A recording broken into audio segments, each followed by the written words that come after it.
Good evening, Speed Gaming. Welcome to the conference finals of Season 5 of the Link to the Past Randomizer League. We have a great game for you tonight. It is the third game between Perfect Unadulterated Gaming Squad, aka Pugs, and the Eastern Skippers, aka the Eastern Skippers. I'm Drossi. I am here with my good buddy Sabotender, who is going to tell us about these runners who I'm sure none of you are familiar with. Yeah, two big names here. Thanks, Drossi. Looking forward to this one.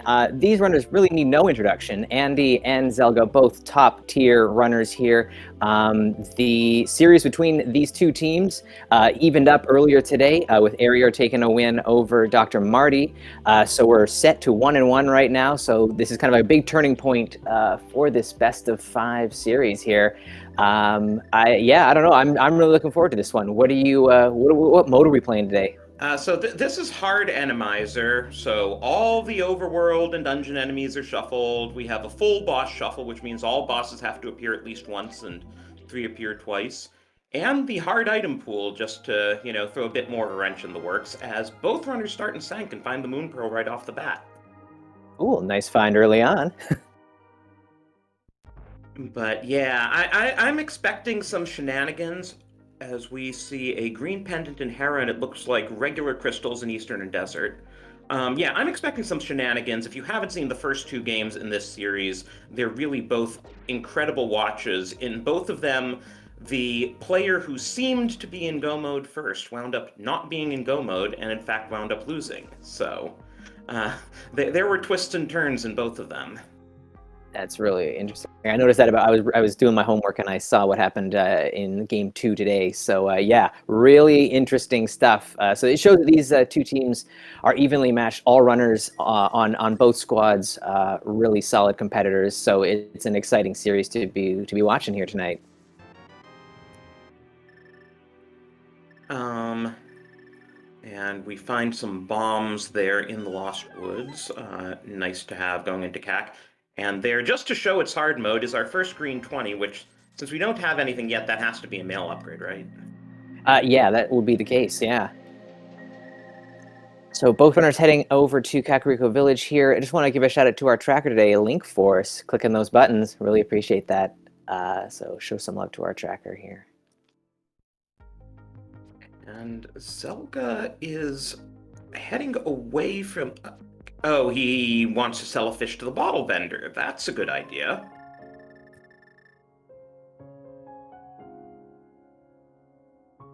Andy doing a more conventional route into Blind's Hut. Fish generates a random reward, right? I think so, yeah. Oh, little fun pack there. Yeah, definitely. Some arrows, some bombs, some cash. Kind of like a nice little starter kit there. Yeah, and meanwhile, Blind's Hut has enough cash that we'll be able to pay the bottle vendor.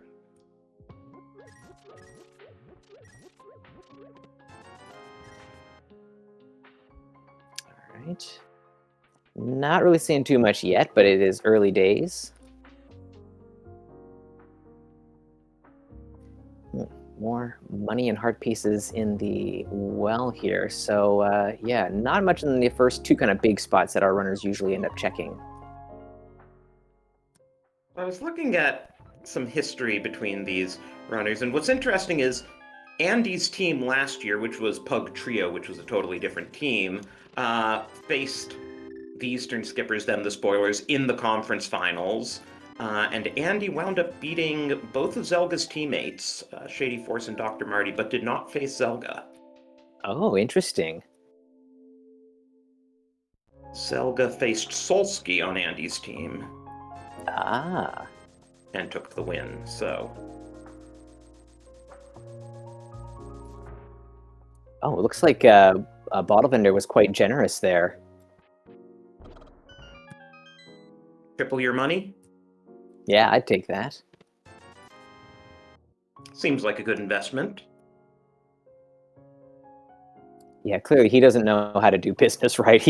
That's why he doesn't have a roof over his head. Yeah, outdoor market and all, can't even get a tent.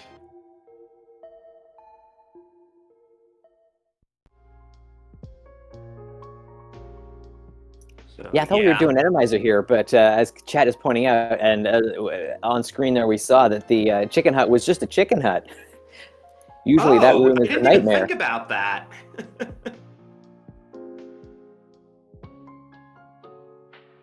Kana Samaria, so we got at least something to do some attacking with. And as Chad also commented, Andy had to go buy bombs in there, whereas Zelda got plenty of bombs from selling the fish, so he didn't have to go shopping.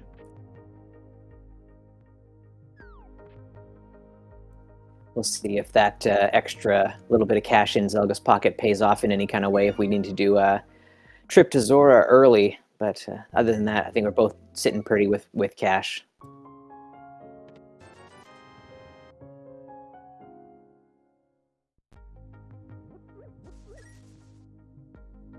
Or, the possibility if Zora does have progression, that both runners blow it and then Andy doesn't have Kiki money. There's always, something crazy like that.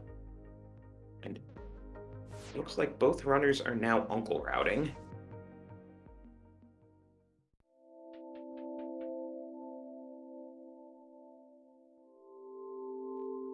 Yeah, we'll see how bold they get with a dive into Hyrule Castle. I find that the castle can be kind of gnarly, especially if we're heading, further into the back. If we're getting really bold, it's kind of a dangerous move in Randomizer to head back there. Oh, I just realized something else about Zelga selling that fish. One of the things he got was a full magic jar, so he can use that Samari to his heart's content. Andy just has a bit of his magic meters, so he only has a few shots. Ah, interesting.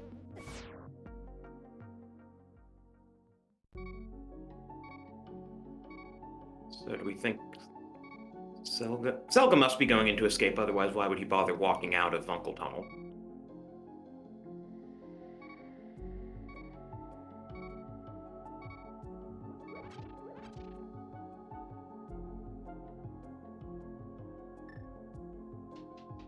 Of course, escape logic is just like any regular open mode. If this chest isn't a small key that Andy's about to open, then the next two aren't in logic yet. Yep, good point there. So what we're seeing is stuff that we don't technically have access to, but we'll check it out anyways. Yeah, I think with it being normal open mode, the runners are going to assume they'll get gloves soon enough to do back of escape.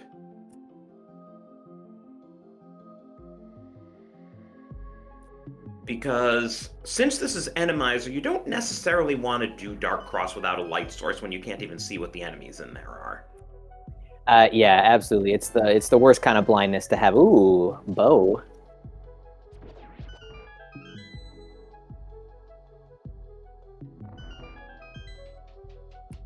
Well, that's an interesting thing to find out of logic. I wonder if Lamp is going to show up soon.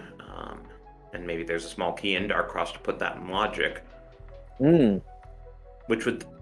And if Lamp shows up, then Eastern's in logic too, because Eastern still logically requires the bow, even though you don't actually need an Enemizer.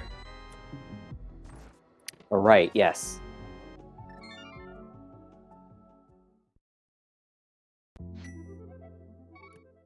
Both runners also remembering that Hinoses, whatever you want to call them, can be taken down by a single bomb. That's a pretty funny little quirk of their design that the thing that they're tossing out at everybody is actually their number one weakness. Can dish it out but can't take it in, right? That's right. Alrighty, some South Shore stuff here. Hopefully pick up a little bit more to give our runners some stuff to do.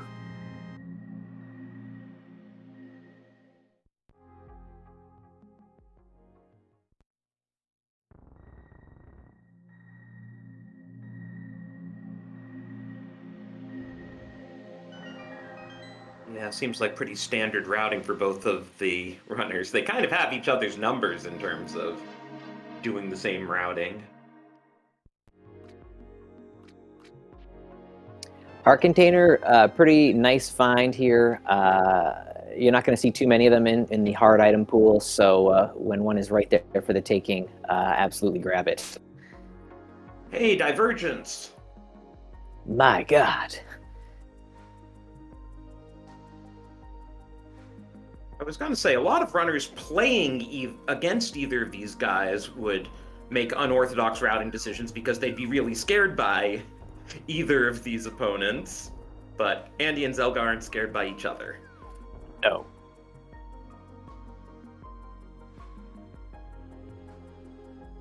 Ugh, the slowdown that Randomizer brings at times is a little bit rough. Is that a glove there in the Moldorm Cave? So, if the small key is in back, that would actually put the bow in logic. Yep. Meanwhile, Andy gonna show us that he came all this way for a big 20. That is really annoying when that doesn't pay off, because that one-off check, like you got to do it at some point in most seeds, but when you make the effort, when you could have gone, mini Moldorm, to only be rewarded with, a bunch of junk, doesn't feel good. Yeah, I mean, Desert's a crystal, so chances are you're gonna be checking a Gina at some point. Yeah.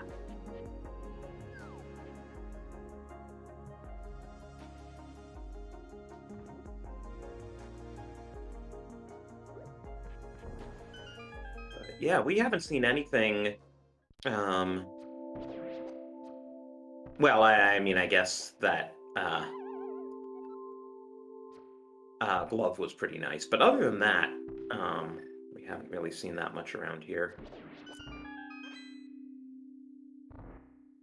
Yeah, a whole lot of nothing, but it looks like Zelga is setting up to fake flipper here. He's got the money for Zora, so he could make that play. Andy has also picked up enough cash for that, so both runners got a lot of moolah. Zelga not even checking Hylia Island.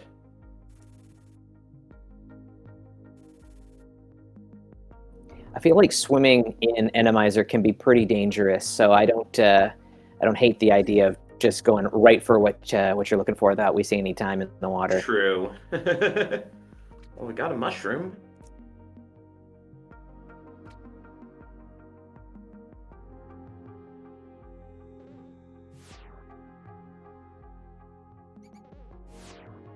If we could get to Magic Bat, we could fake powder it.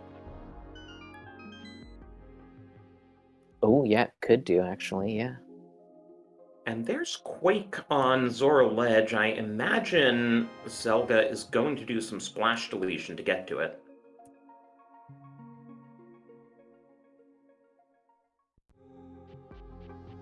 Some pretty unfortunate enemies here springing up between the fire bars and that exploding dude. Don't you love getting a heart and in the process getting hit and losing a heart? Oh yeah, happens all the time. Feels good. Let's see how Andy plays this fake flipper scenario. Whoa! Thanks, Solsky. Jeez, yeah. What the heck?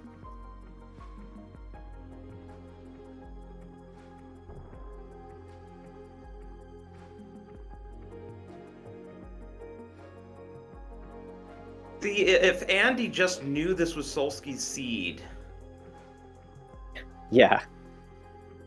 Oh, he does have Zora money. I imagine he will make it there and get his hammer. And Zora's even in logic with that glove. Though the rest of these super checks aren't.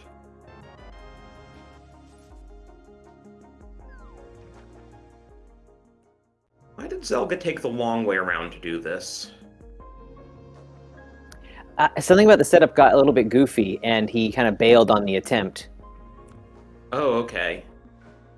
I'm not up enough on Ancilla Splash Delete to know the nuances. It looked like he pulled it off like successfully, but I think the bomb placement just wasn't sitting well with him, or he couldn't quite get into the spot to dive off the waterfall just quite quick enough, and so I think he just, to stay safe, he just kind of bailed on it.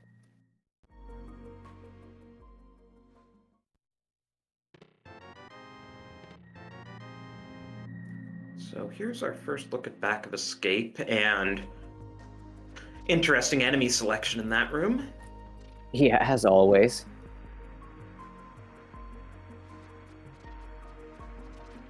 Hey, an actual full heart container. What is it? We get, I think, 5 of them before the rest start to turn into big 20s. Yeah, it's not many. So yeah, our runners are finding all the goods. Actually, With maybe regards. 6. 6? Yeah, okay. I think 6 heart containers, 16 heart pieces, and sank heart are what you get. Nice. Well, we're already into the Dark World. Wow. 5-6 crystals at Swamp and Ice Palace. And our remaining pendants were Pod and Mire. Yes.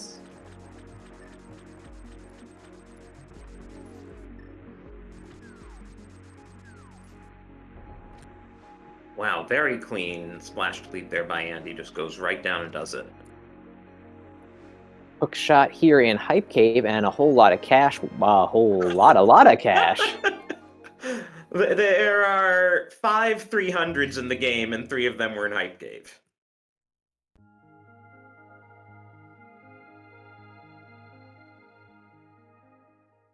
I think that meets our cash needs for the rest of the game. Yeah, I think we're good, yeah.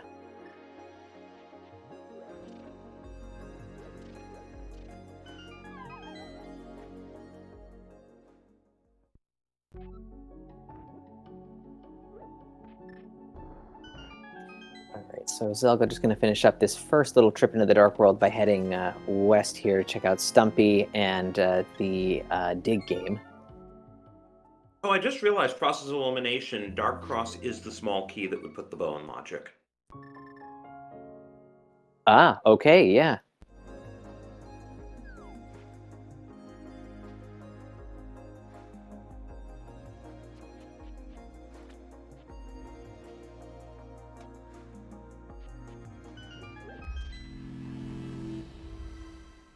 Well, Andy gonna get that hook shot too, it looks like. 2 quick digs for the dig game there. Just a piece of heart, but a nice little pickup anyways. Didn't waste too much time.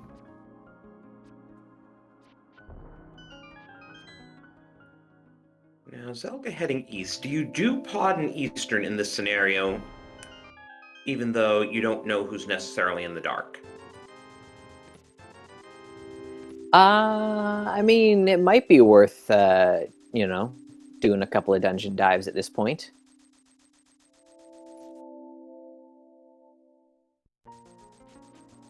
I mean, I am disappointed that Zelga is going to Eastern and not skipping Eastern, but, you know, can't have everything, I guess. And of course, we don't know whether we can beat any given dungeon because we don't know who the boss is. And Right, yeah. there is a Trinex out there somewhere.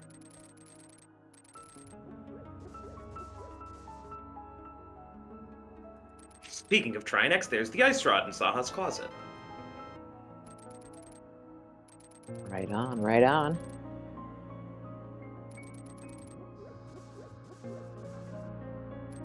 That can certainly come in handy if the boss winds up being, say, Lanmo.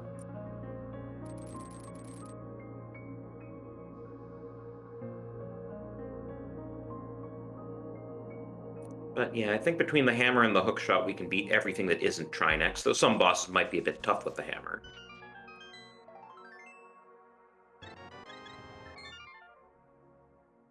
Oh no, we don't have Bombos or Fire Rod if it's Cold Stare.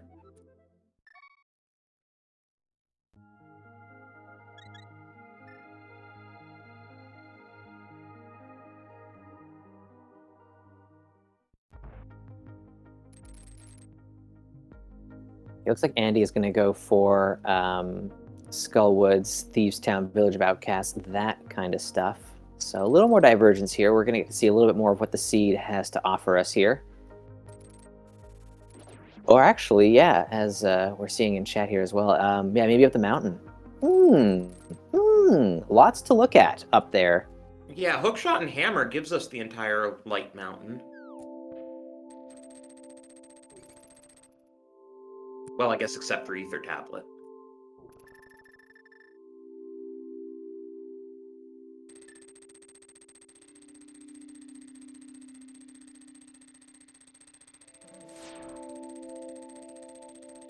This can get kind of messy here, but it looks like the dark rooms are cooperating for Andy there. Not too bad at all.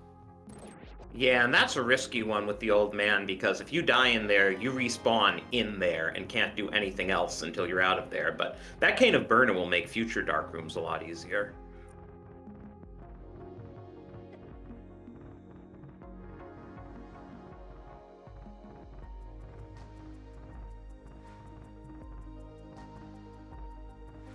There's the compass, and the boss is Trinex, so I guess we're not doing that right now. Yeah, of course he would show up this early. That's gross. Well, that's why you're supposed to skip Eastern, right? Exactly. Yeah.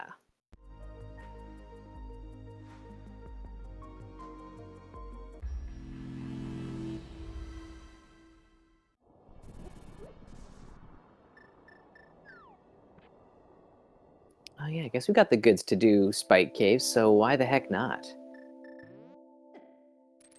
Oh, looks like there's a Lionel here in the dark room in Eastern, and Zelga, trying to use the hookshot for echolocation, gets hit by a fireball. Yeah, that's rough. Oh, first sword. Wow, Spike Cave of all places. But yeah, it looks like Zelga's now gonna follow Andy up the mountain. Yeah, even though we're still looking for either the lamp or the flute to get up there, both runners are just trying to, maybe get a little bit ahead. Oh, actually, Zelga maybe Spoke too staying soon, okay. in logic here. He's gonna go for the Village of Outcasts, Skullwoods, and Thieves Town.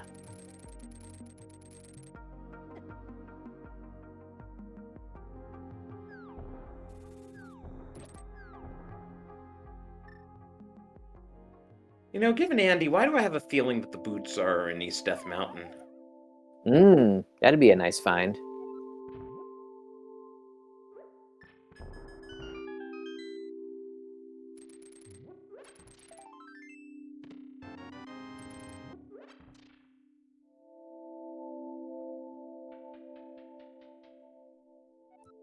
Oh, and chat asking about who chose the mode. Andy chose the mode. The Pugs are the higher seed, having won their division. And since we know this is going to Game 4, as we find the Fire Rod there in Paradox Cave, as well as a Master Sword, wow, Death Mountain is the play. But yeah, for Game 4, then whoever is playing from Eastern Skippers will get to choose the mode for that.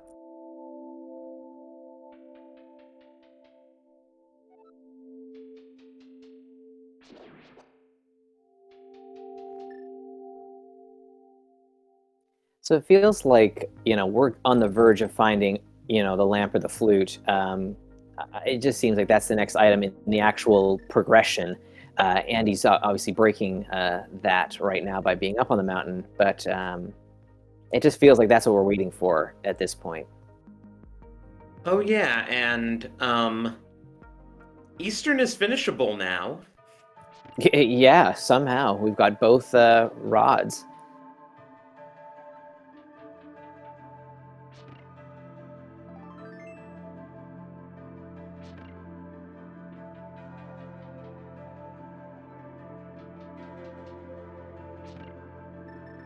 All right, so Chow of Hera is the green pendant, but we'll have to see how far Andy decides to go with this little dive in here.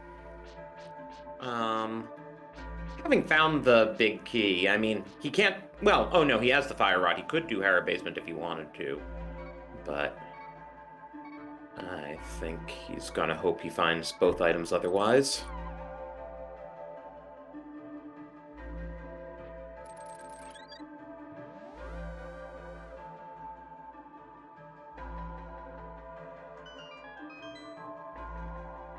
Yeah, this should be a nice little play for his routing. Once he gets over to Saha, he'll be able to turn in a green pendant and maybe pick up something interesting there. Oh, there's our lamp. So we've now got the access to the the mountain here. Yeah, that puts basically everything in logic now because, well, doesn't put the mushroom in logic, but I think every other item we've gotten is now in logic.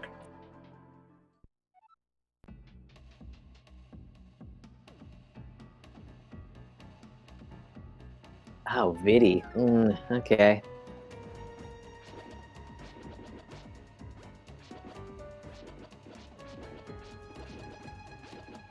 Yeah, stabbing away while using Cape of Burna. Zelga having the cape will be in a bit better situation here.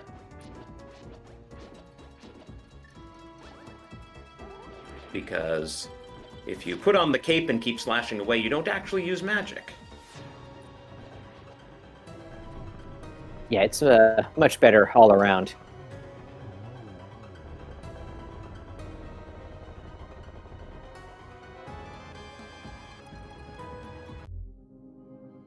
Nice fights from both runners here, though.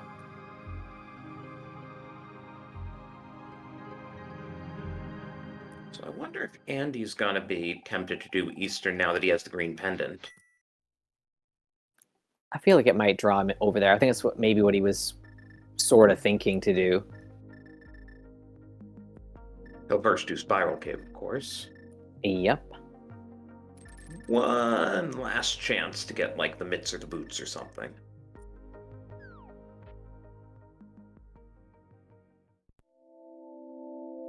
Zelda's taking that cape and gonna check Bumper Ledge, which makes sense.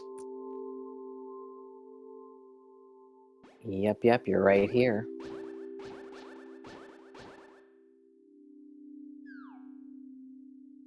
Jeez, Gibdo and Stalfos Knight and Spike Cave, lovely.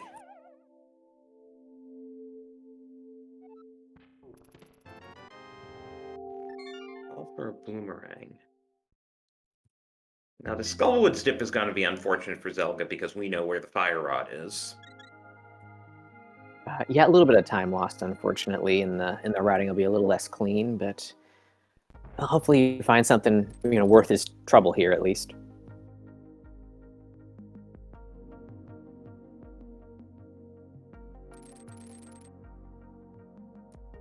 And Andy's heading to the village area.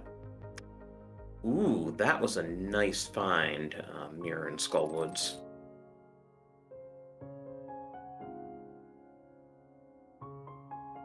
Seed is kind of progressing along pretty quickly here. Lots of items dropping, lots of good items that we need to kind of keep moving things forward. So, yeah, nice pace so far. Yeah, what do we still need? We need the flippers for Swamp.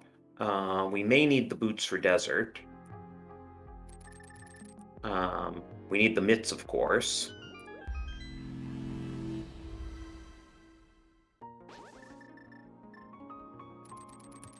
And we'll need either the flute or the book to get into Desert.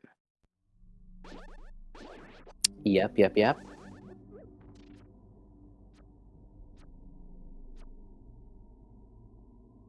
Oh, so Zelda's taking the mirror and gonna check Graveyard Ledge.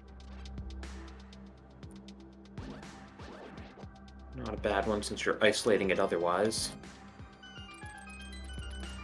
Yeah, seeing as we've seen no other pieces related to, the King's Tomb or, Bonk Rocks, you might as well just get this awful check over with now.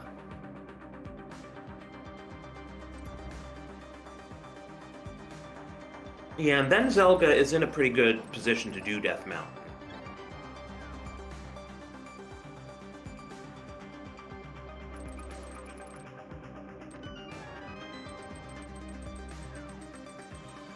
All right, Zelga finding another heart container, not going to turn it down.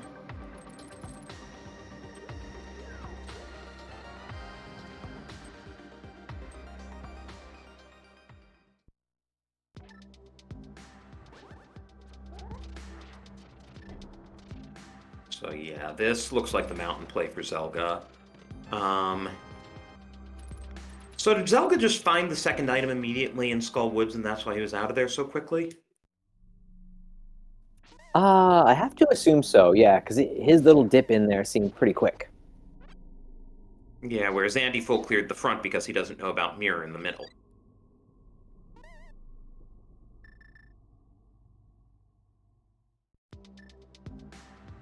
Though Andy will save himself a trip to Bridge Chest by getting the second item here.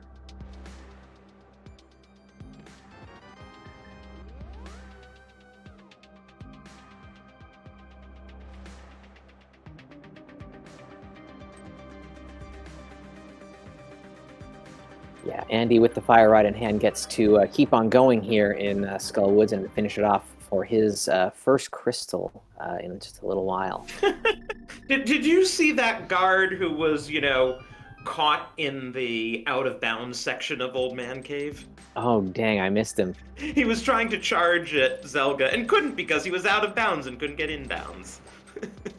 Feels bad, feels bad.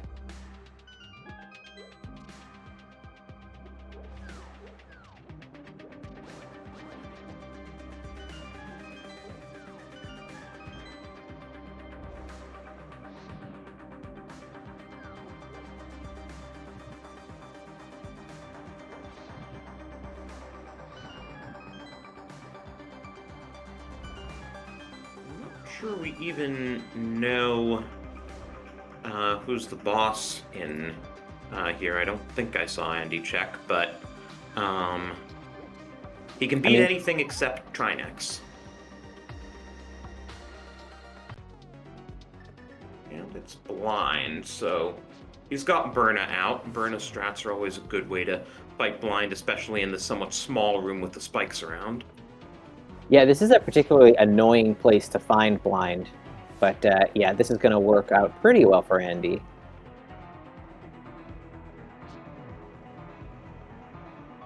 This final phase is a bit rough because he's not got any magic left.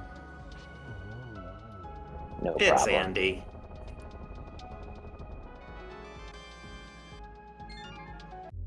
So we definitely weren't going to know the boss in advance because the boss was holding the compass. Yeah, that figures.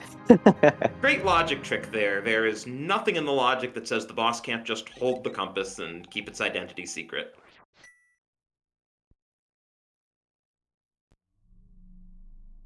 I mean, kind of a big brain play by the boss, to be honest.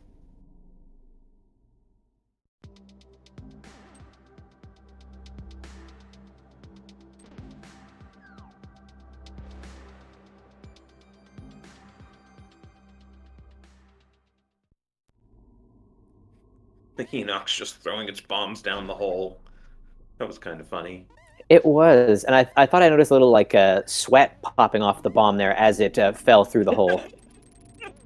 The bomb's like, you're not really throwing me in this hole, are you? Oh, No, wait, you are. Don't do it, please.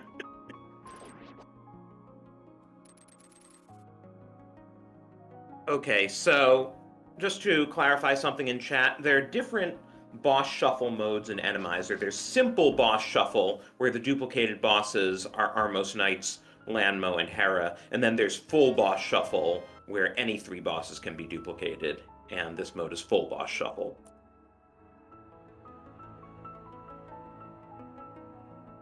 Oh, right, Zelga's here without swords, so this really makes this fight a lot less fun.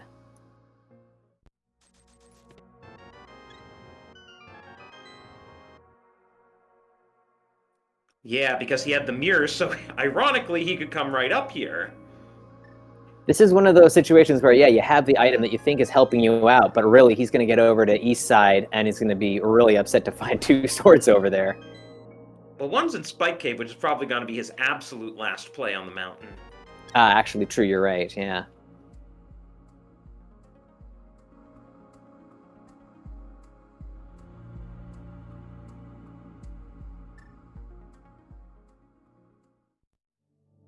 What does Vidi take? 16 hammer hits, I think? It's a lot, right? And you keep thinking that, oh, this is going to be the last one, and then he goes on forever. He's got so much life.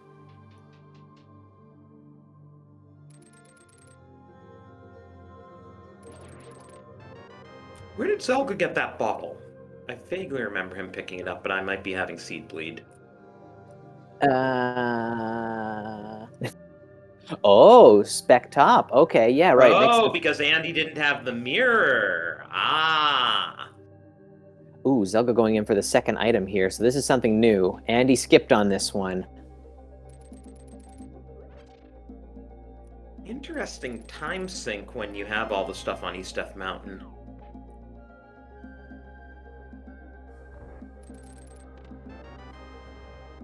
I wonder if this might be a little bit of metagame where Zelga maybe knows that Andy likes to skip this or something along those lines, and so he's just making a play on this, assuming that his opponent's not going to do it.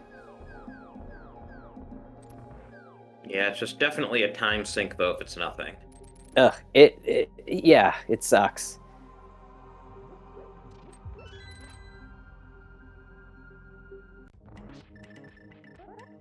Oh yeah, chat reminding us that Andy sunk that time on Agena, which isn't quite as much time to sink, but still.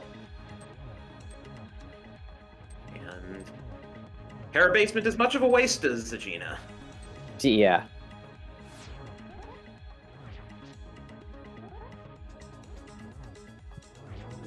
Oh, so Zelga's gonna do Spike Cave now before he does East F Mountain. Interesting call.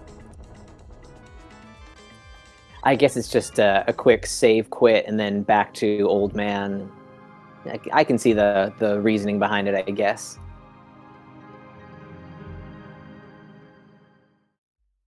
Andy making quick work of the Helmosaur in Thieves Town there. I don't know, is he going to dive deeper, or is he going to be satisfied with that? Looks like he's good to just No one bail does out. back of Thieves Town in Randomizer, right?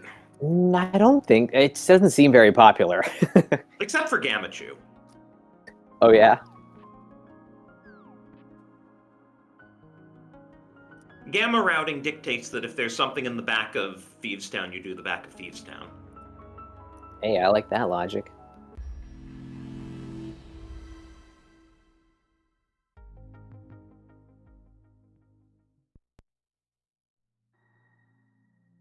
Alrighty, so our runner's coming up to being just about back on like even ground again here. We're starting to run out of locations to check. It'll be more dungeon diving, I think, ahead for our runners, and where they decide to go, we'll kind of see in the next few minutes. Do we think Andy's going to do Pendant Pod?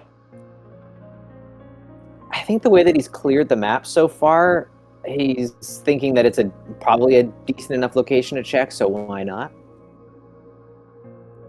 I mean, I guess you check Pyramid Ledge.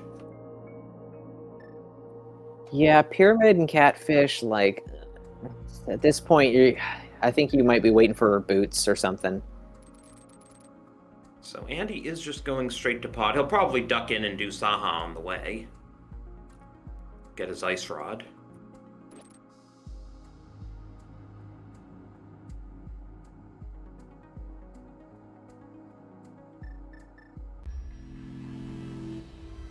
Seed seems to be like, I don't know, it's stringing our runners along pretty nicely. It feels kind of linear. It doesn't feel like there's like a lot of there's going to be a couple of like choke points that we're coming up on here. The chat's pointing out, flute we're still missing, mitts we're still missing, flippers. Like one of these things is going to show up, and it's probably going to be in pod. Unless there's something on Ped, though, our entire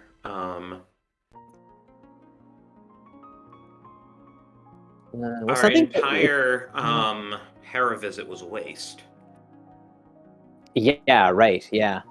And the only thing that could be on Ped is Flippers, I think. Yes, you are correct there. Or maybe Turtle Rock Medallion.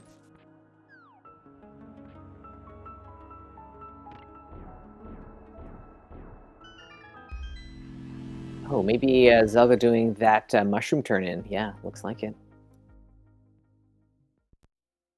Interesting. Wonder if he'll go back to Eastern and beat Trinex now, or if he'll go beat Moth. But Moth doesn't... I mean, Moth's not going to have progression. He knows he has 2 items out of Skull Woods, and Moth's just... Well, I'm saying Moth, it's actually blind. Force of habit. Apologies. But he can just do that as leisure. Exactly, yeah. When you know you've just got a boss kill there, like, yeah, you're just putting that off until the very end, basically.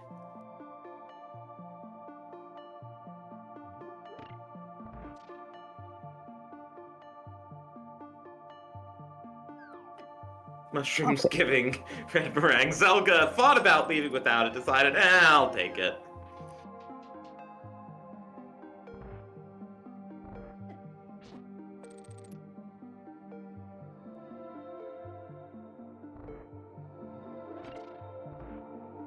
Looks like he's on his way to join Andy over on that eastern side. He'll have to get a portal back and enter the Dark World, though, first. Likely, at least. Yeah, so you think he'll go around to the Flute 5 spot? Seems likely. Yeah.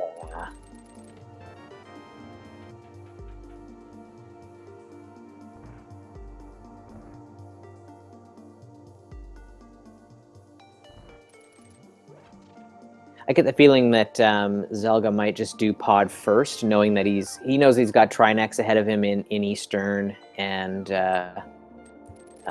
how deep independent pod do you want to go? I mean, I feel like you're gonna find one thing and be like, yeah, this is probably the thing, and I'm just gonna whether that is the right play or not, who knows?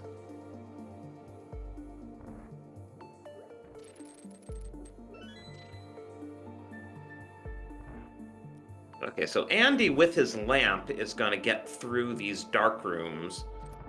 See, there's the Lionel. It's funny because Zelga went around the top to avoid the fire bar that was very obviously there,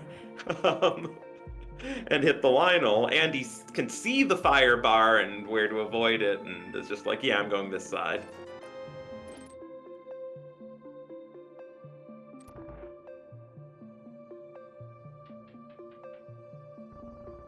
So Zelga's got the mirror out. Looks like he's going to finish Eastern before he touches pod. Yeah, and that is exactly what his teammate said he would do in the chat there. Dr. Marty with that insider knowledge there, just knows what his teammates are up to. Just on that same wavelength. That's why this team is in the conference finals here.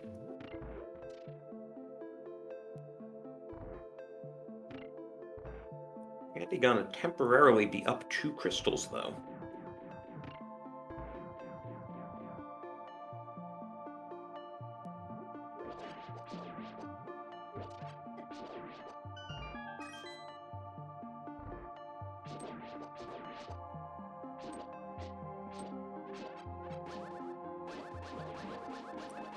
This room got a little bit annoying, unfortunately. No two ways about it. That room is usually very annoying.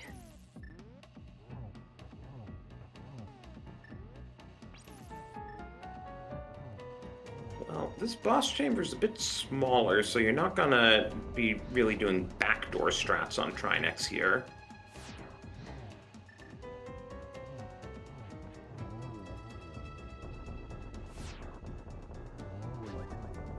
Andy keeping it pretty clean through that first section there. Now we're into phase 2. Gets the double spin off, so he just needs 3 hammer hits, and there we go. Yeah, looking good.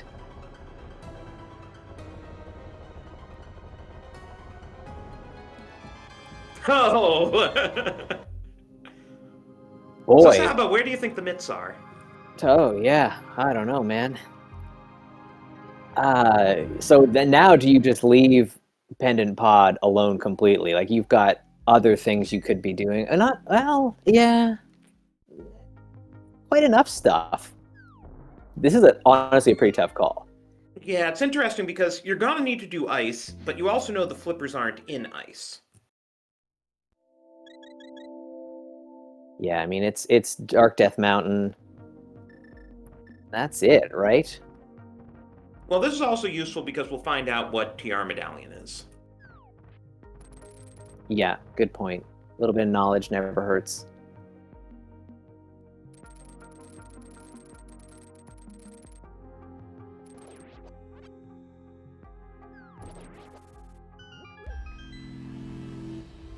We still do need to find access to desert somewhere, and desert may still be boots locked.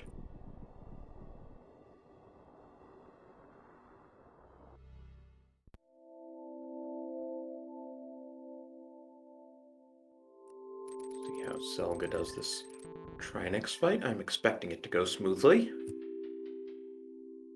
He's got the blue potion just in case things go south, but it looks like everything is under control here so far. Well, when you have that much money, why not buy a blue potion, right? All right, well, that was pretty dumb. Flute being in Super Bunny Cave here. Good play, Andy. There's our desert access. So I wonder if Zelga will think the same thing when he gets the mitts and go back to the mountain. Yeah, feels like this is like the right, chain of items to be following at this point. So hopefully he does. I mean, unless Pod's got some, secret thing hanging out in it. By the way, assuming Book doesn't randomly show up somewhere, this could be a required triple climb of the mountain. Oh, and there are boots in Hype Cave. So, Dark Death Mountain is definitely the place to be today. Yeah, really. But yeah, you had to climb the mountain to get the fire rod, to go back down, to beat Trinex, to get the mitts, to go back up, to get the flute and boots, to do desert before you can do GT. But yeah, we are flippers from Go mode now because Turtle Rock is Quake, which we have. Yeah, this is kind of escalated quickly here. Which means unless flippers are in Pod, this is Andy's game. It feels like that right now, yeah. I mean, don't discount that. Pod's got a lot of items in it, so yeah, it could kind of swing the game back for Zelga here. But yeah, Andy's on the right track so far. I feel like, given how things have been going, flippers are in TR, or Mimic Cave. Yeah, I would kind of agree. Or else desert.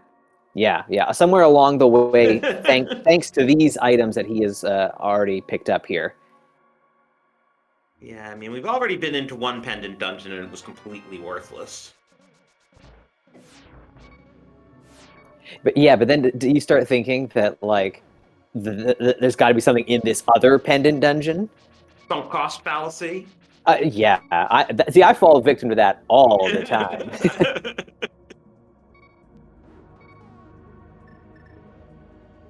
Oh yeah, chat also commenting, the longer Zelga takes to go up Dark Death Mountain, the longer Andy has a boots advantage. Yeah, and that is a constant time loss that is kind of slowly accrues as the seed goes on.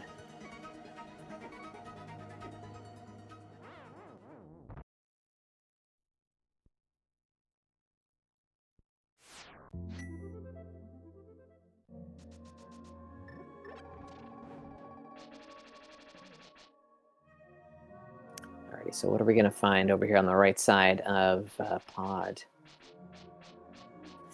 Still more keys, okay. There's Tempered, that's something. That's nice, okay. Could be meaningful if Andy never finds another sword. Since it's hard, we will not find silver arrows, so Tempered Silverless is the best you can hope for Ganon. Yeah, and while that doesn't make up a huge amount of time, it could save Zelga, or at least help him kind of make some time back up as this seed goes on. Yeah, it could easily save, a minute plus on the Ganon fight. Half magic. So Zelga's getting kitted out with, nice stuff, but not the right things, unfortunately.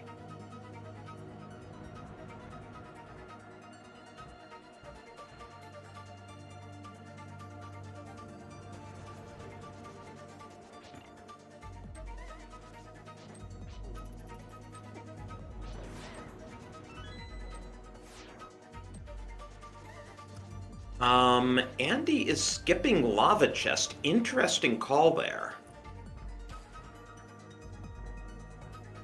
Yeah, I wonder about how that's gonna play out. We'll see. I don't think he got flippers while we weren't looking, or chat would have said something. Oh, wait, why can't flippers be up here? What did I... Was Samaria somehow flippers locked?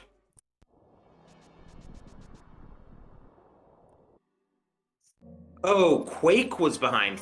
I see. I had totally forgotten where we found Quake. Oh, right, it was on Zora Ledge. Ah, right. Well, I mean, that was like 40 minutes ago, man. You can't expect us to remember that. Cool.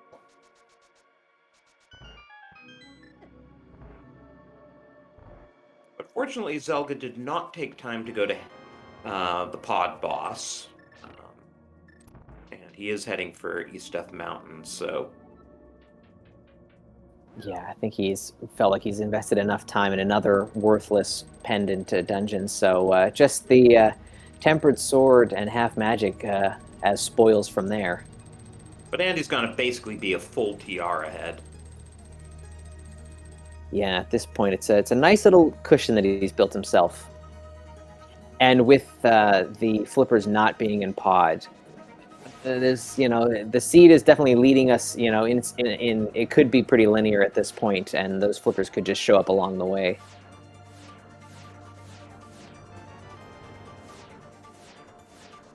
Though I really hope Zelga does Hookshot Cave before going into TR.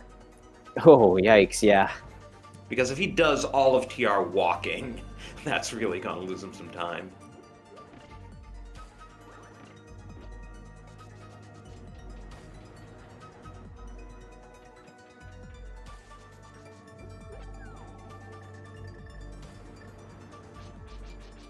Okay, good. And meanwhile, Andy hasn't bothered to check the boss because we can just beat anything at this point. And it's Landmo.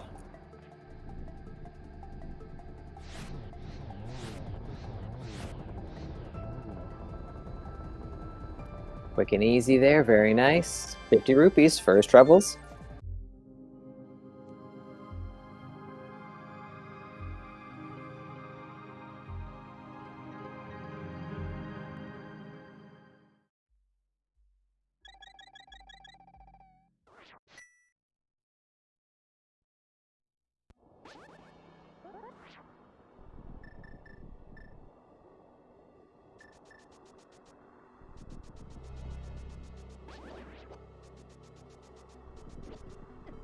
Oh, is Andy gonna do Hera Basement now? If so, that'll give some time back to Zelga. Oh no, he's grabbing the bottle.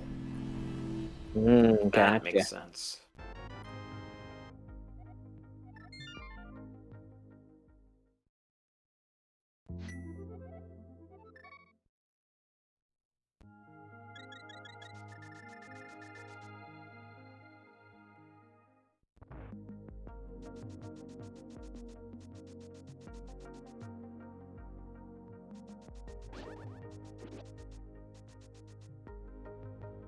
So, as we said before, though,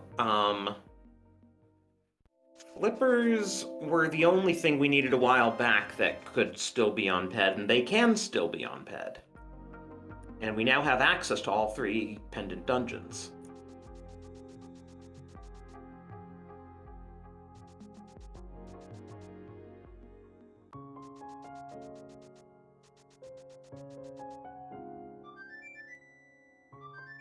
Alrighty, and deactivating his flute here.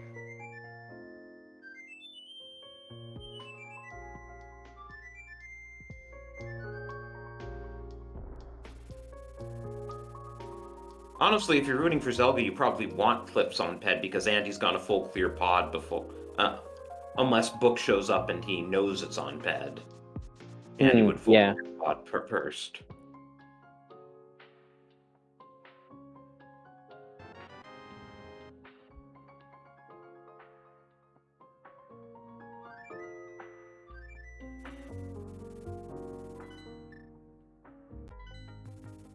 A quick mushroom turn in here.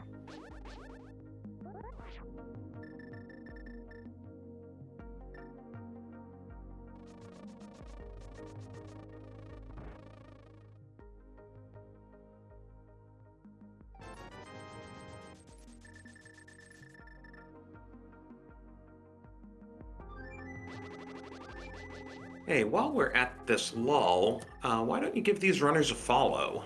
They are two of the top runners in the game. Always great to see two runners like this go at it with each other. Yeah, most definitely. They are streaming on the regular, so definitely worth checking out. Oh yeah, chat reminding us it could always be book on ped and then flippers on a tablet. Oh, whoa, that'd be pretty gnarly.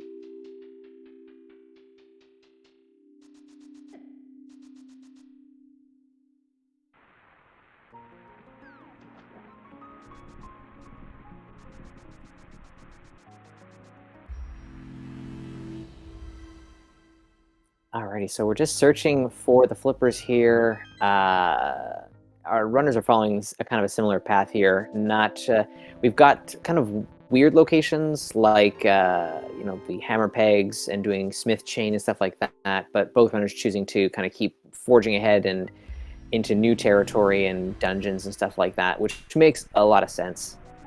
Interesting call by Andy to get that fairy in a bottle when he already has a bottle of blue goo, but I guess he just wants to be really safe in Enemizer.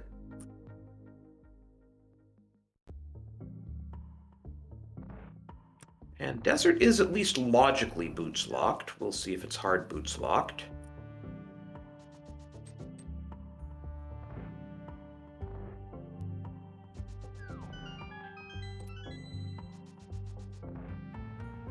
And just to clarify in chat here, it looks like Zelda dipped and did not do TR there. Just knowing that he's only looking for flippers, he's just going to leave that until the very end when he has to go to GT. So that's why it looks like things are really close right now. And they still could be close. This is still not over. But that's why it looks like Zelda's kind of gained all this ground back up. He's leaving TR till the end. Yeah, so he's 2 crystals behind because he also has to go and do the back of Skull Woods. But yes, Yeah. boots confirmed, hard required for this seed.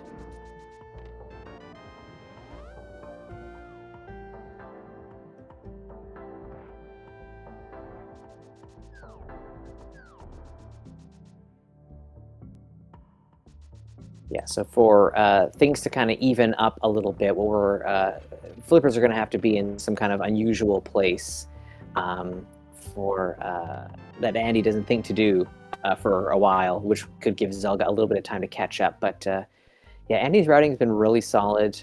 Things have kind of worked out in his favor here, and yeah, he's just motoring along here.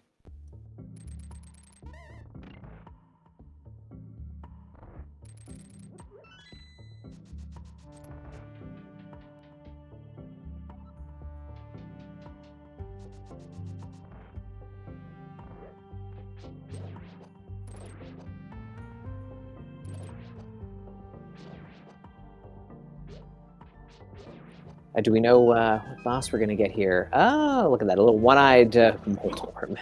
Poor Moldorm. You feel bad for the guy. No depth perception. Yeah, he seems very unfortunate when he's missing the one eye there. That really sucks for him. And what do you know? Desert did not have flippers, neither did Meyer area. So do you dip Meyer now? Is it also Quake Medallion to get in? Oh, right. I don't know. No, our tracker's saying Bombos. Ooh, okay. So a goofy medallion leading to flippers in Meyer could be one little kind of wrench in the plans here.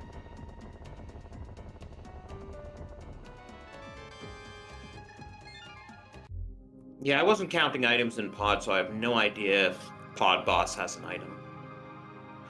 Zelga also, thinking in, yeah, I'll take the second bottle with the fairy. Yeah, why not?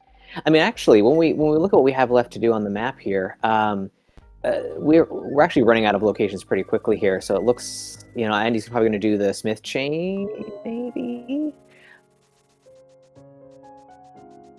And then we've just got like a pyramid ledge and catfish.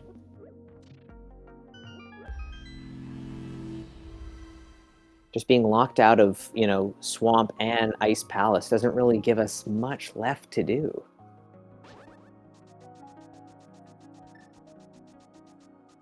Yeah, I guess you just kind of hope Bombos doesn't show up. Yeah, Bombo showing up would make it weird. Yeah.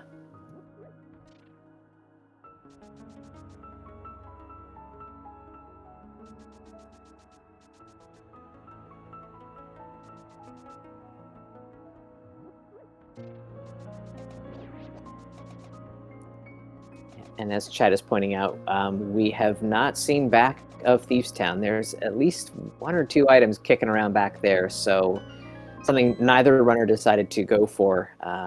Let's see what happens with that.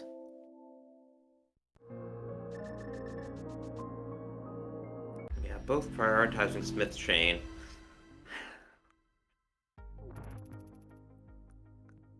I have a hard time seeing how Zelga's gonna come back, though, because even if we do need Ped, and Andy winds up full clearing pod in the process, it's gonna be faster than Zelga having to do Turtle Rock.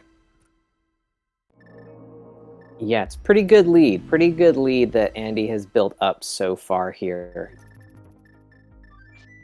But stranger things have happened, and Andy still doesn't have Tempered Sword.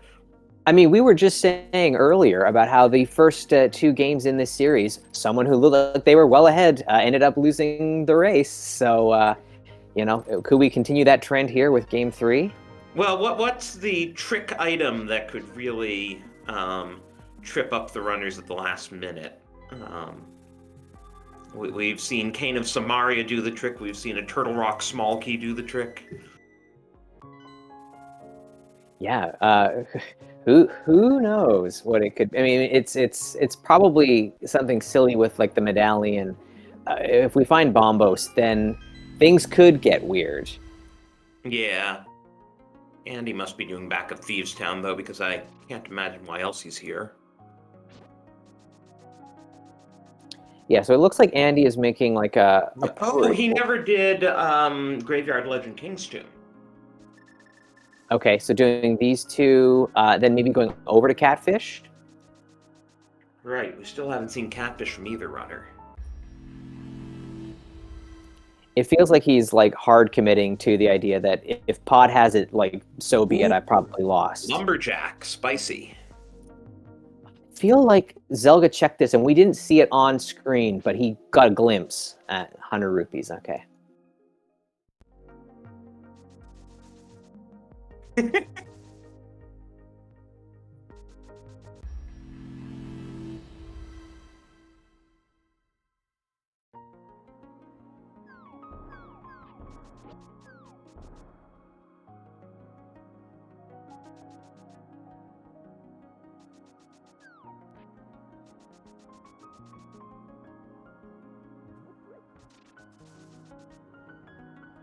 Okay, so we're seeing Zelga go for Pyramid Ledge and Catfish, unless he's going to finish off Pod.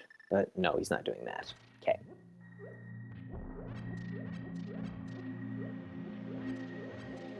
Andy never did do Pyramid Ledge, did he? No, he went straight for Eastern when we picked up those mitts a while ago. That was just a shield.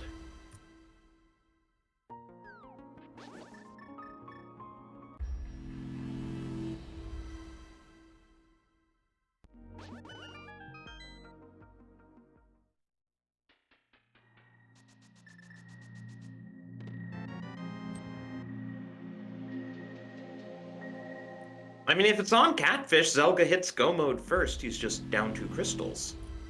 Yeah.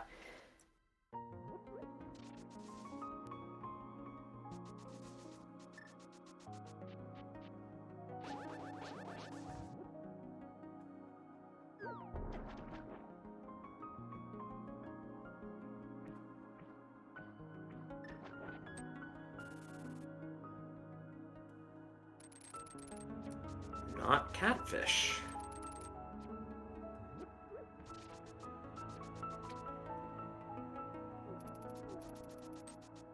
I mean, what do we have besides back of Thieves Town at this point?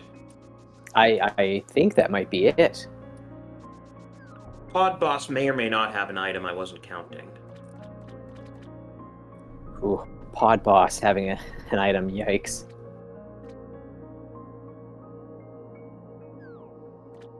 Oh, interesting. Catfish had our final sword.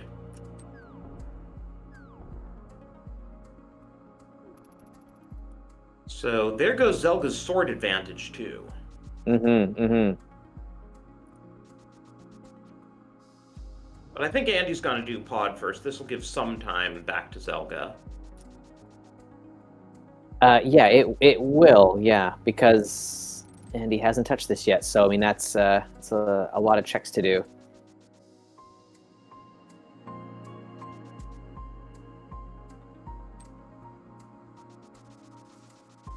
What you really don't want to see is Bombos here in the back of Thieves. Yeah, that'd be kind of unfortunate. The sea was moving along pretty nicely, and to have it derailed like that would be very unfortunate.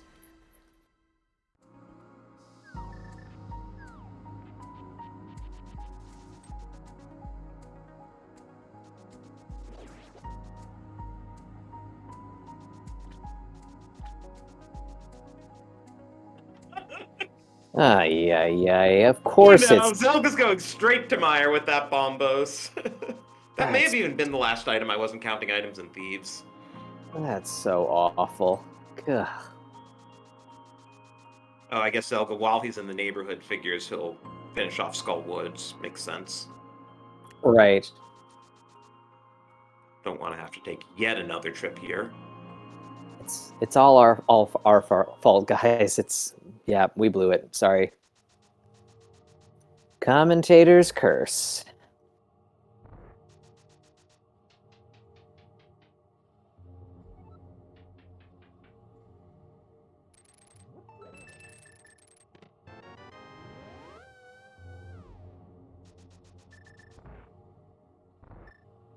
I guess Zelga is having a faster time of Skull Woods with the boots. Yeah. Now, that was a very nice dash up that hallway. I'm surprised he got through that spike there. That was really cool.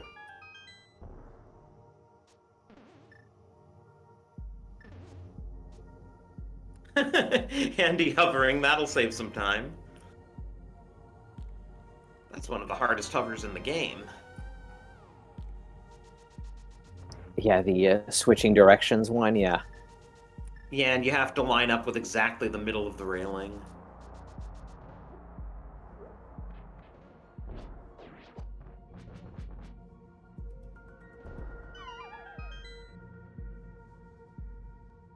Good trying some Samaria strats on blind. Doesn't work too well, so he's giving up and going to the Burna strats that Andy used.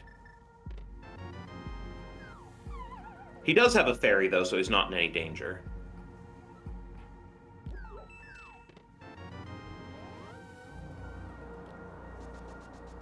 All right, there he goes.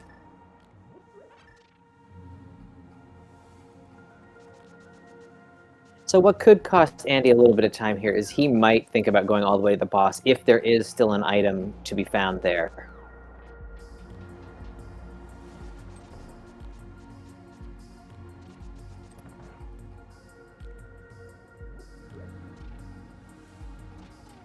Yeah, we shall see. I have to imagine Zelka flutes to 6 now.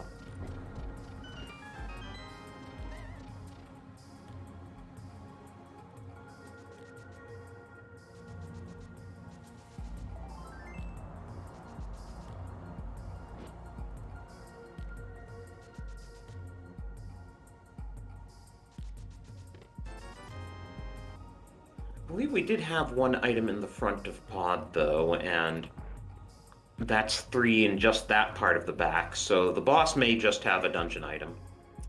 Hmm.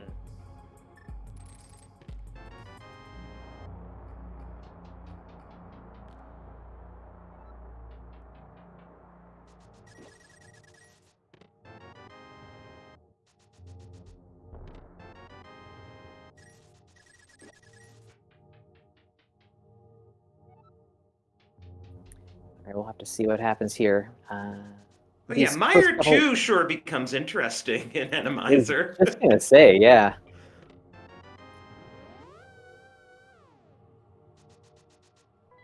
Ooh, it is an item.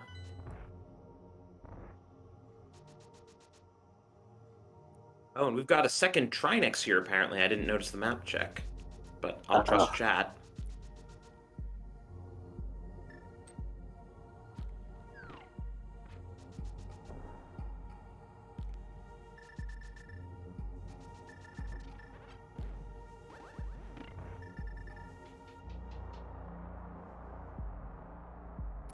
Our two runners making their way through these dungeons here.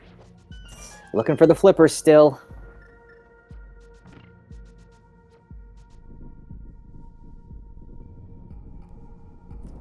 Okay, Zelga's got to go hit the switch next since we didn't find anything on the first two Meyer checks.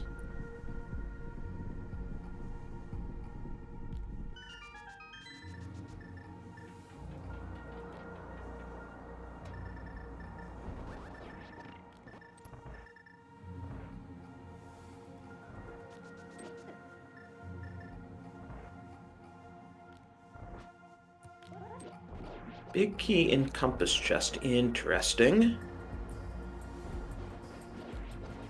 And yikes, poor Andy getting bullied here by a room full of Henoxes, or whatever you're calling them. That seems to like Henoxin. Henoxin? All right.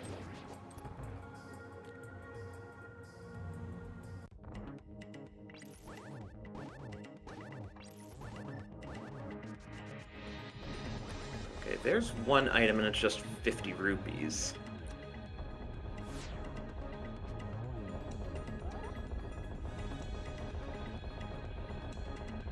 But Zelga does know his Meyer logic. The last remaining small key must be in the vanilla big key chest, and Biddy must have the well, not Biddy. Whoever the boss is must have the second item. Ooh. So it looks like flippers are going to be here or on PED. Or else book in one of those two locations. Right, yes. Yeah. So we're really getting down there. So the pod clear could help Andy out if it is pedestal, but yeah, we're still searching. Yikes.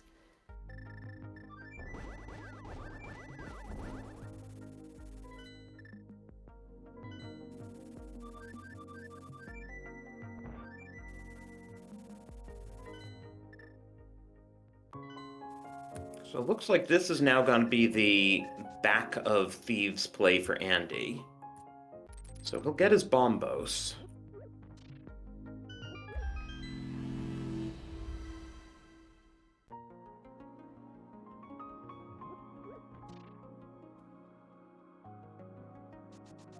I guess it could also be shovel. Oh yeah, sure.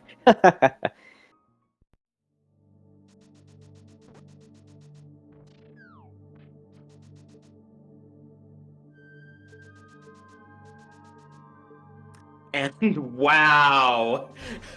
112.36, Zelga Dasan is in go mode. Boy, oh boy. Okay. We have a race, folks. It's now Zelga clearing out Turtle Rock versus however much time it takes Andy to clear Meyer, and they both have to go mode Swamp and Ice still. Yeah, it tightened up there significantly. So this is going to be interesting to see how this all plays out over the next 10 minutes or so as we race towards the finish. Yeah, we're probably not going to know for a while because these runners will both do Swamp and Ice next. And yeah, so that must have been the last item in Thieves because both Zelga and Andy just immediately mirrored out when they got bombos. Mm-hmm.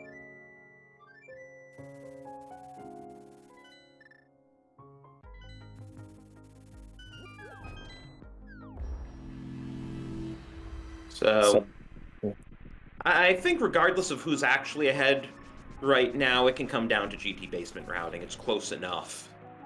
It for sure is close enough. Yeah, definitely.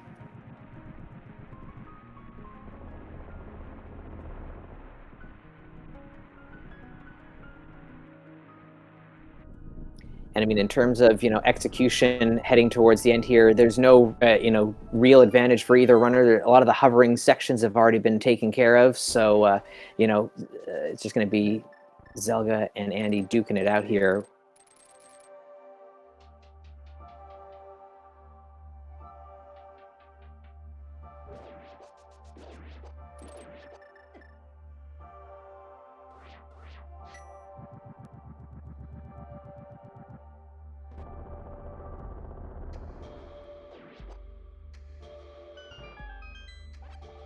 Bombos really does help in that room there. Amazing how good use medallions can be put to. And I always admire runners for thinking on their feet, especially in Randomizer, and just, oh, I can get this room done with a medallion.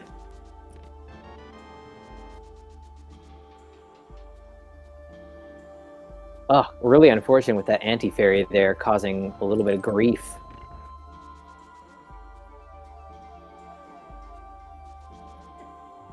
Zelga's just gonna give up and move the statue. Wow.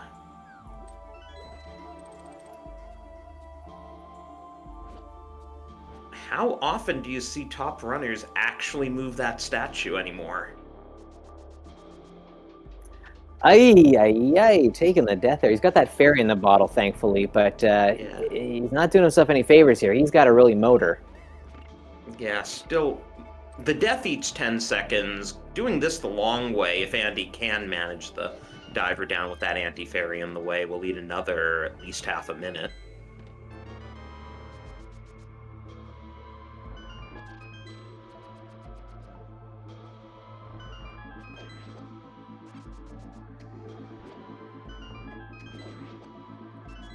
Oh, Andy never got the key because he didn't know which enemy had that key. Nice.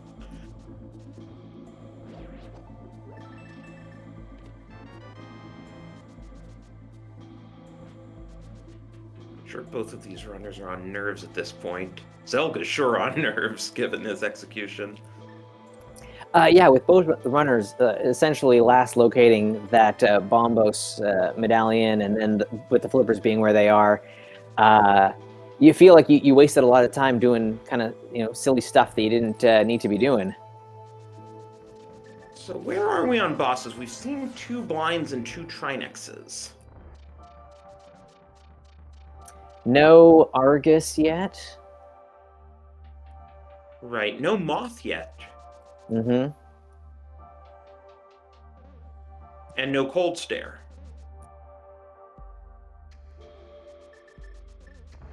So between the 3 GT bosses and Ice Palace, we'll see those 3 bosses in 1 repeat. Ooh, a little bit of extra time for Zelga here with Andy going for the vanilla big key chest. Oh, he didn't read the key logic. This has to be a small key.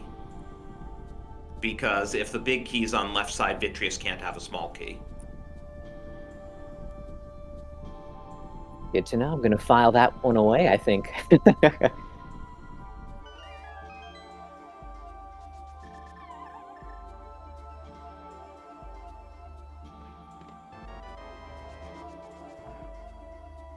Or is it the logic? Looks like some smarty pants in chat have a different idea here. And we haven't run a prediction yet, so why don't we get a prediction on Ice Palace boss? Cool, yeah, why not? Just give people a way to waste their channel points, right?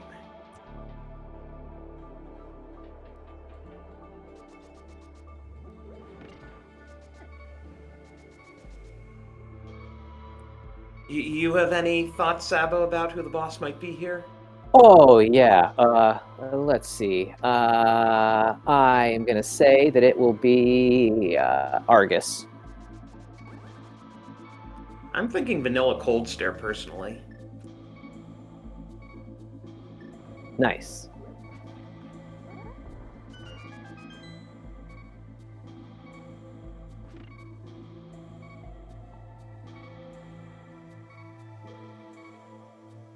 Oh yeah, chat's wondering if Andy's gonna, you know, take a death. I think he survives this, and doesn't waste 10 seconds on a fairy revive.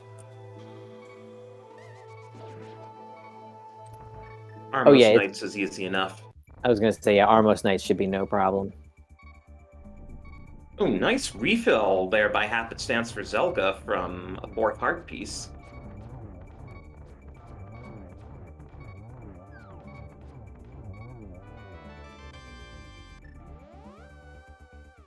And Wasting there's no Andy's time. go mode. So Andy's go mode a full 7 minutes behind Zelga. So I think if anything, that gives Zelga a lead. TR does not take 7 minutes. Yeah, if you're go moding it and you're really efficient, yeah, it's maybe a 5.5 minute dungeon. So yeah, interesting how the turntables.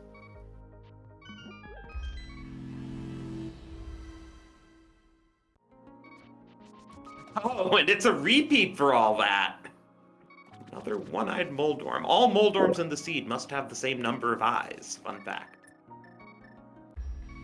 They can't catch a break.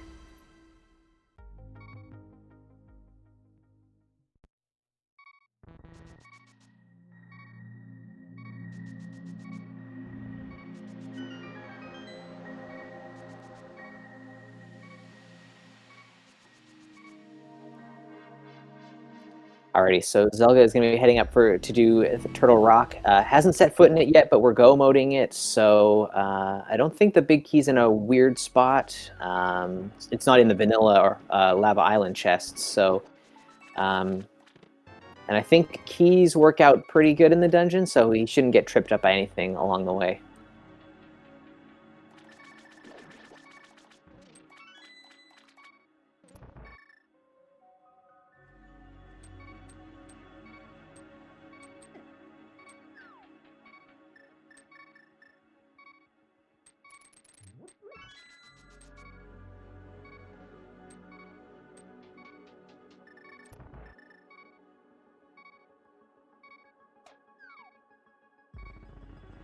Andy hanging on to half a heart here. By not finishing the fanfare in Misery Mire, didn't get any kind of refill there, so left the dungeon with the same amount of hearts as he started it with, or was in the fight with. Well, he does have that fairy too. Feels like we might be using it. I mean, I'm sure he wouldn't be playing with fire like this if he didn't have that fairy. You don't really want to have to blow a blue potion in Swamp. Yeah, totally. But now I can see why both of those runners actually grabbed the bottle out of Checkerboard Cave.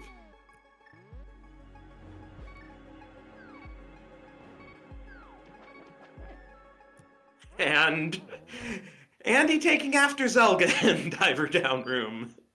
That's really funny. Like, you could see it coming, like the the anti-fairy was coming. You guys weren't going to do it fast enough.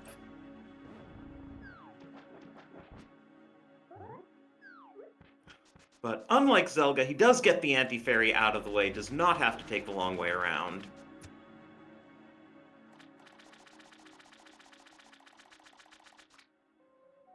Saves him a little bit of time, but Zelga's got his big key for TR now. You forget at times that our runners here are on green mail, and then when a laser hits and half of Selga's health is gone. Fortunately, they have both Cape and Cane. Yeah, those are items that are doing a lot of work for them today, for sure.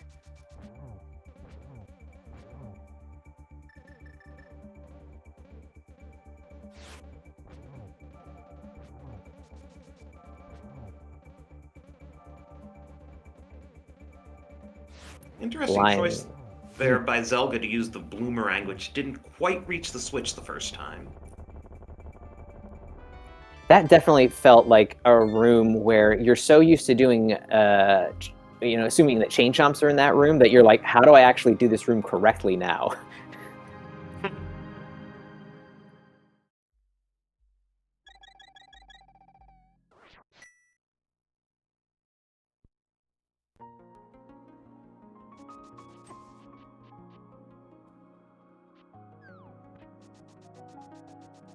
Very nice, efficient key grab for Zelga there. Mm-hmm.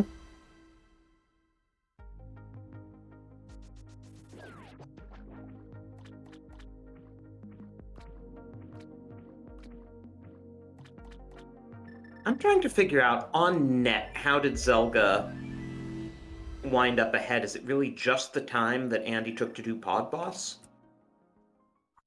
I mean, yeah, I think so. Because I mean, what was keeping Zelga back was the pod dip, and when Andy decided to make that dip, he gave all that time right back, I guess. Oh, right. Chat reminding us also that Andy didn't read the Meyer key logic and did the cutscene there, so that handed Zelga some time.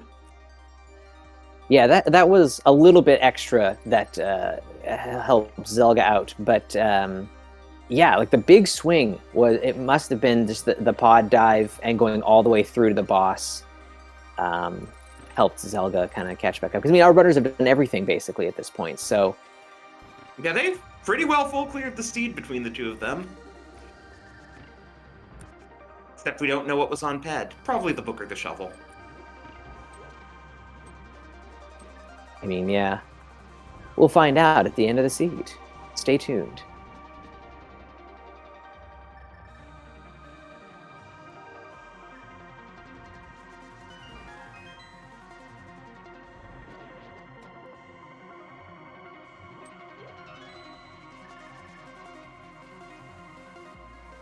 Alrighty, so I mean, Zelga's almost through with the Landmo fight here and done with Turtle Rock.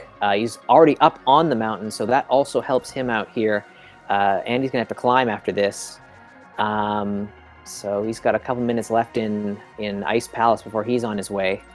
Yeah, so that gives Zelga a solid at least 2-minute lead. Wow.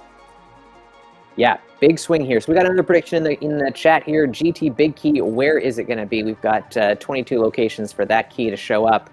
Drosty, what do you think, buddy? Where's it going to be? I mean, I'm always after my favorite chest of lower right rando room, but... Ooh, good one, yes. Which is either 10 or 14, depending how they route. Probably gonna be 14. You got a favorite chest? Not really. I think I'm going Hope on this one. I feel good. Like it's going to be early. The God Hope room? I would love to see that. That's awesome. That's like my favorite GT. I don't have to do anything.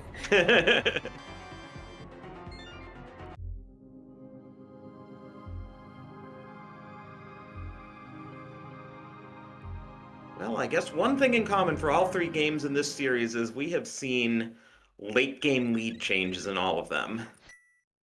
Yeah, I mean, just thrilling stuff here. We were pretty certain that Andy was in front on this one, and it just turned on a dime here, and it still could with routing here in GT.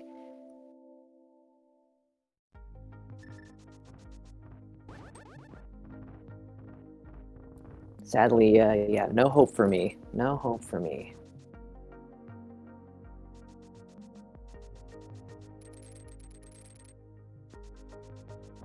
Oh, nice. Whack the Hinox into the bomb as it explodes. That's was pretty smart. swag. Smart right there, yeah.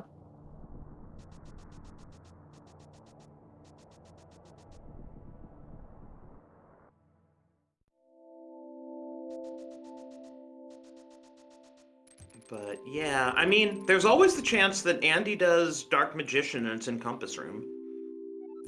That would be the big swing back for sure, and that would again turn this match if that's how it plays out. Yeah, just to make clear that this is by no means a done deal, even though Zelga for the moment has a couple-minute lead.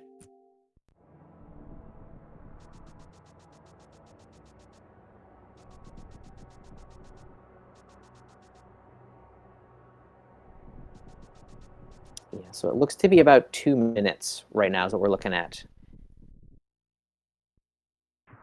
Yeah, so Andy's big hope would be doing Dark Magician and it's in Compass Room, but he may not do Dark Magician and it may not be in Compass Room. every check that Zelga's doing here, the closer to that possibility we get, though. So, ooh, here we go. Andy's going left. Oh, and we're gonna see the ice boss here, which has to be either Moth Argus or Cold Stare.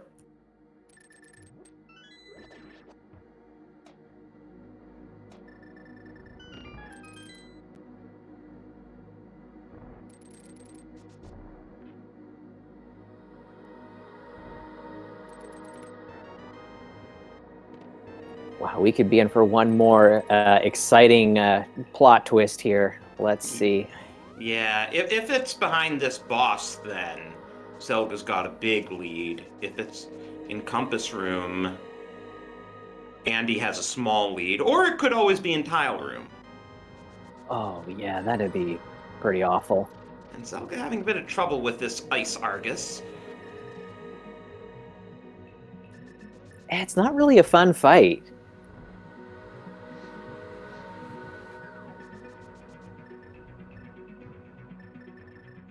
But with the puffs gone, then it's a free, the door opens up there. Yeah, so moment of truth here. It is on right side. The question is Compass Room or Tile Room? Mamma mia.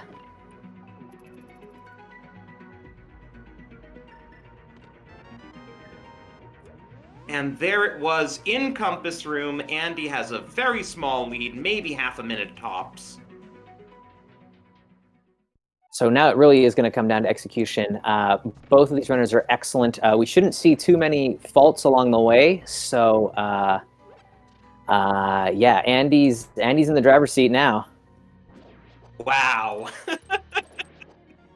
Well, we were saying about the runner in go mode first, falling behind, right? Yeah, it keeps happening.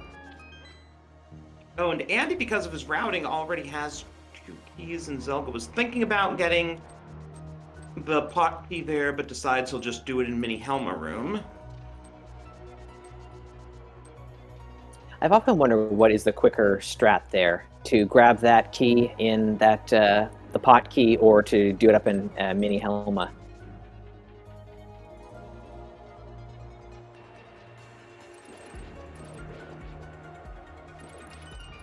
Funny thing is, for those of us who've been around long enough, we remember a race that Andy won against Pink Kitty Rose in the main tournament semifinals because he didn't do Dark Magician and Pink Kitty Rose did. So it goes both ways there, yeah.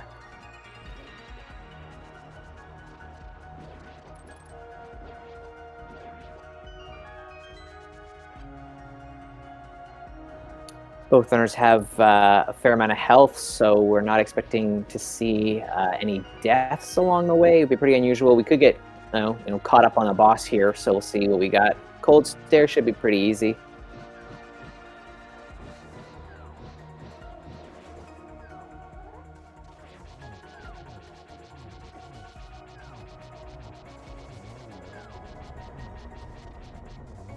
Yeah, so Moth's gonna be in one and Cold Stare will be in the other. Oh, right. Sorry, Andy's already passed that Cold Stare. That was rather quick. So yeah, it went Moth very at the top quickly. then.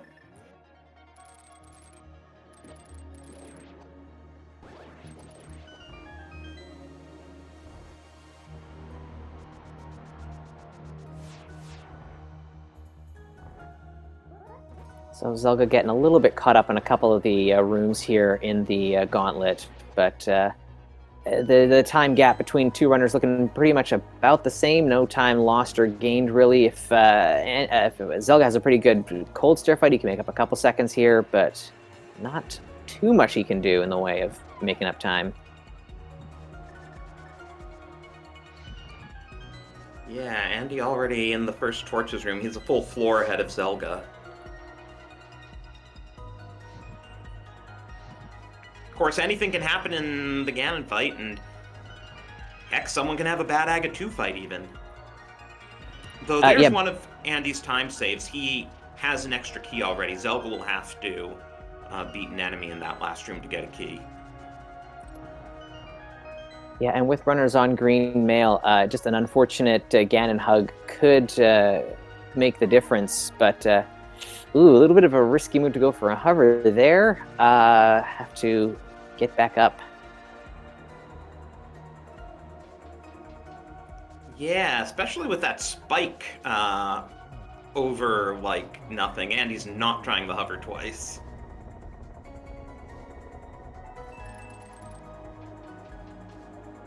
Still maintaining a healthy enough advantage, at least at this point here.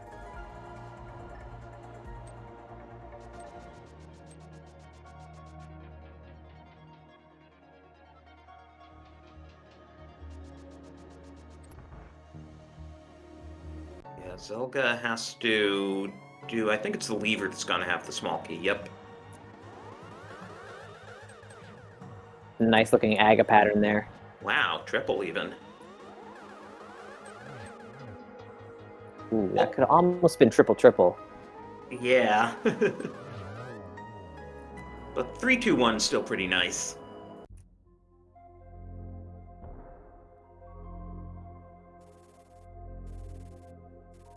Zelga made up a couple of seconds there on the moth fight, but Andy's heading into Ganon here. It's coming right down to the wire, but Andy is maintaining his lead. And Andy still has his blue goo, and Zelga does not. So Zelga's got to be careful with his health, and Andy can be a bit more free.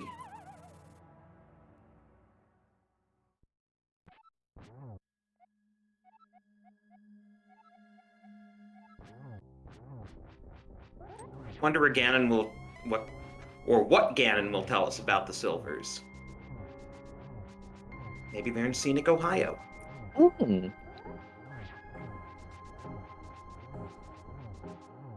Oh, chat saying that Andy did drink his blue at some point. I guess I missed that. Extra cycle there for Zelga, unfortunately.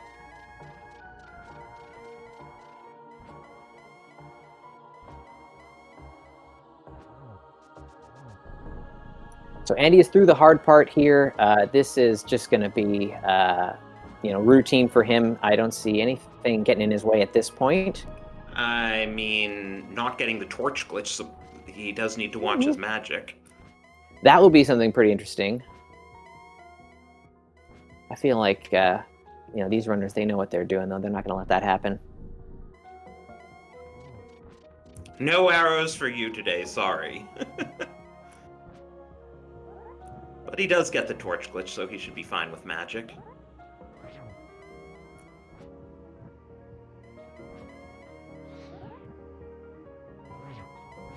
Should be a nice triple here. And Zelga gets the 1-1 for the first two phases.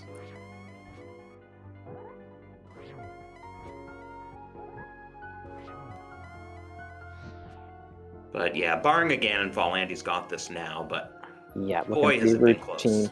Yeah, what a back and forth affair.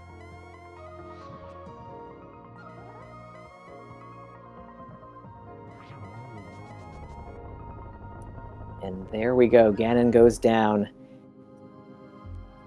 Looks like Andy's going to take this one. Get your GGs in. Pugs goes up 2-1. Pretty great race between these two runners here. Back and forth, lots of twists and turns along the way. GT routing was the difference maker. So Andy's official race time is 1:37:54. Zelga's well into phase 4, so it'll be within a minute.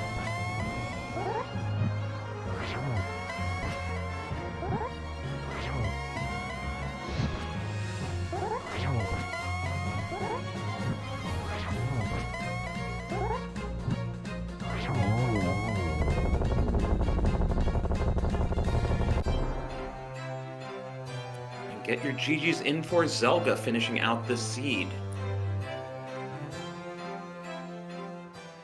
Wow, just a minute separating the two runners here. Pretty good stuff all around. So that's going to put Pugs up 2-1. Exciting stuff here in the league. Official time for Zelga 1:38:49, so 55-second difference. let's see if we can get them in here to talk about it.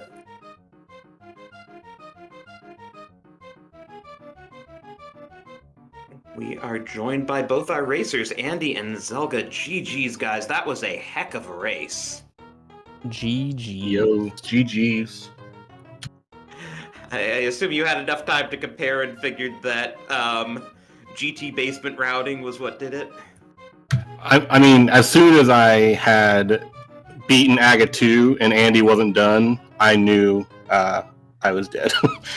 Like, I thought he would be done by then even, but I was like, there's no way he hard last locations this big key and basically hard last location the flippers. So it was one or the other I figured was reasonable, not both. I mean, if the big key hadn't been in Compass Chest, Compass Room. Yeah. I really considered doing it, but I knew the bosses that were in GT, and like if there was a chance of something like an Ice Trinex or something, I would or an Ice Vitreous, I'd be like, nah, let's DM just to be safe. But since I knew the bosses, I just rolled with it, and it happens sometimes. But yeah, Zelga, one thing that helped you build the lead originally was remembering Meyer key logic. Oh yeah, once I got to the big chest and the map chest, at that point I knew the last item had to be on Vitreous or whatever was there. That's true. Yeah, I realized that as I like lit the fourth torch. I was just like, well, we're gonna open this chest anyways, so I can get mad at myself. Yeah, that was unfortunate, but I don't know. I didn't feel like I played this seed badly at all, and like I thought the early mountain play ended up being really good because I could just do like all the dungeons in my path, starting in Village of Outcasts with that early fire rod, and then like going straight to Dark Death Mountain after those mitts to get the boots felt good. So like I didn't feel like I really made any like poor decisions early, I guess. So I didn't think too much about the accidental cutscene. Yeah, your routing early on was smooth sailing for sure. It looked like it was pretty clean, and everything was kind of coming together. So yeah, I would say that you ran it pretty well. And then just by the nature of the seed being kind of silly, it made it a kind of a last location fiesta.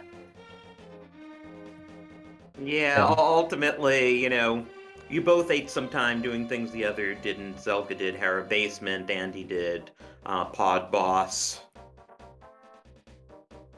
So I was kind of banking on the Trinex, like, if somehow Zelga did like early pod play with Eastern or something without the fire rod yet. I was like, maybe this will be my out, but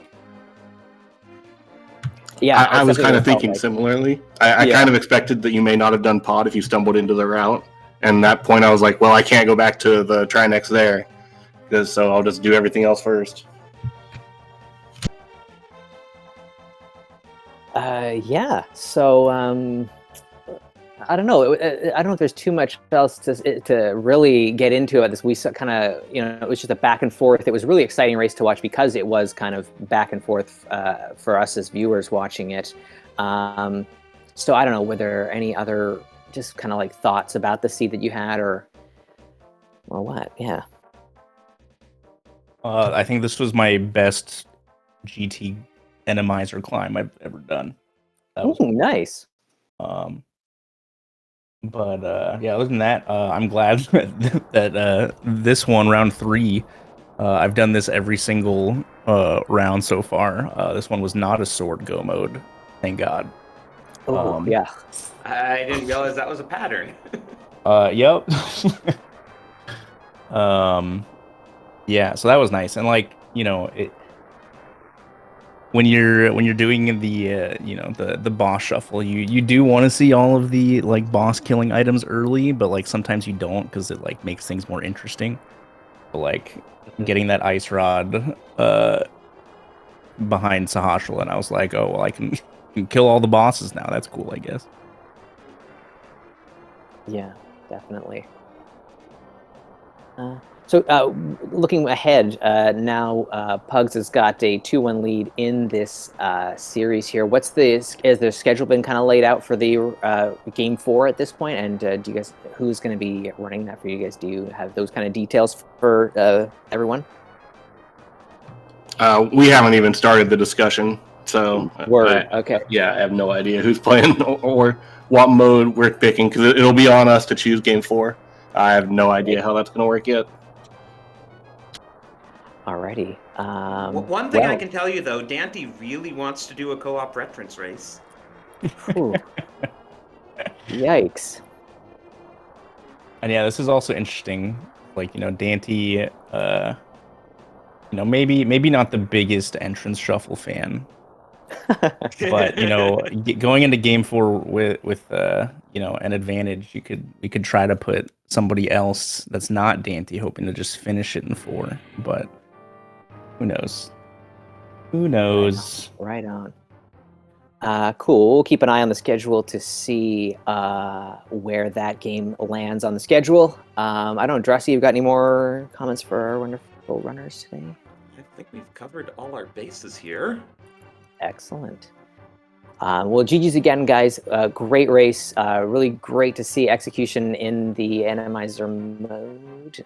You guys are rock stars, and all the best of luck going forward in the remainder of your matches in this series. Yeah, thanks again for the commentary. And yeah, GG's again to Andy and the Pugs.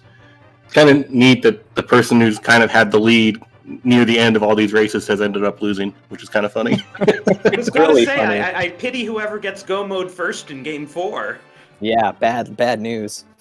Yeah, before this race started, I was like, "Hey Zoe, can this just be like a blowout? Like no stress. It's like Yeah. let one of us get into GT as the other person finishes, and just like that's it."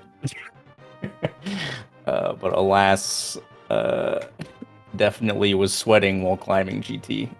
So yeah, for sure. I guess more for game 4. Let's let our teammates sweat a little more. Nice. Right on. Sounds good, guys. Well, GG's again. To our tracker, Link Force, thanks for clicking those buttons for us. To everyone who's still hanging around here, thanks for tuning in to watch this. I've been Sabotender, and I'll leave the last word to my good buddy, Drossi. Yeah, well, we're going to try to get you over to SpeedGaming 3 now because we have a Game 4 actually going on between Farm Friends and Kabuki Hundo Activist Department. Farm Friends is up 2-1 in that series currently, and that series is actually being played for an invite to the Invitational League in Season 6, so that should be a good one. Tabby Cat versus Norsk Maddie. And then back here on SpeedGaming Main, we've got a match at 9:40, Acai versus Amish Paradise, Dixon versus Danny Music, and that's going to be cross keys. So be sure to stick around for both of those. It should be a great evening of races here. And with that, thank you all for watching, and see you around.